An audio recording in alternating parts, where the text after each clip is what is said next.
llegamos a charlar del punto más álgido del docente, el momento en que tenemos que compatibilizar los saberes con la evaluación, con lo administrativo de la escuela, porque en realidad lo que tenemos que hacer es medir y decir, sabe, no sabe, tiene los saberes, no tiene los saberes.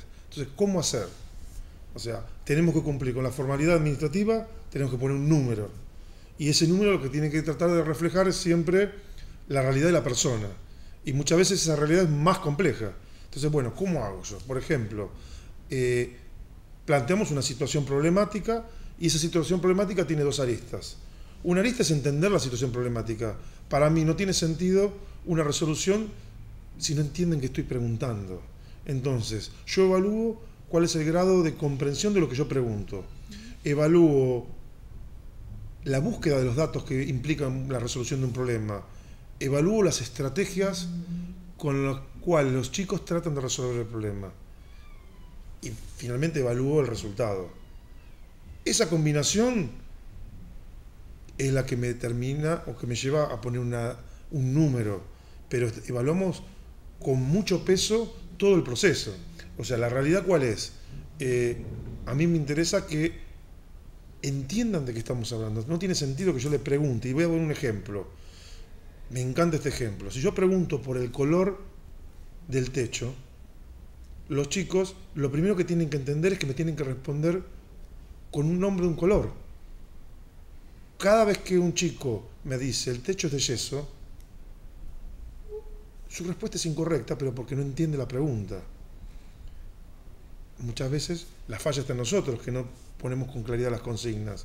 Cuando pretendemos que resuelvan algo con un método determinado y me lo resuelven por otro método totalmente distinto, en física tenemos muchísimos caminos para resolver situaciones, bienvenido. No puedo decir no saber, porque la realidad es que cuando planteamos un problema, lo que le pedimos es una solución a una problemática. Si no, lo que hacemos es pedir una definición. Si yo le digo, defina el concepto de velocidad, define el concepto de aceleración, mucho margen de maniobra, más allá de la definición no hay. Pero cuando planteamos situaciones problemáticas, lo más valioso es la búsqueda, primero entender la situación problemática.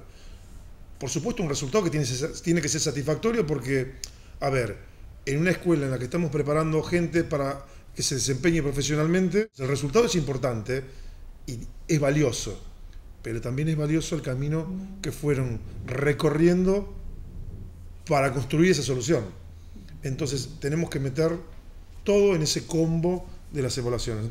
La mejor forma de evitar que se copien es, yo lo hago y me da bastante resultado, decir, bueno chicos, en la pizarra pongan todo lo que ustedes consideran que necesitan para poder resolver cualquier problema de los temas vistos.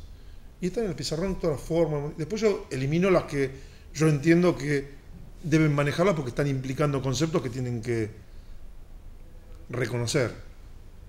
De esa manera no hay excusa, no tiene sentido copiarse. Entonces planteamos situaciones en las cuales no tiene sentido copiarse, porque lo que hay que resolver es la situación, el problema, y después lo más divertido es la segunda etapa, en la que una vez que corregimos las pruebas, las terminamos, a mí me maravilla esto.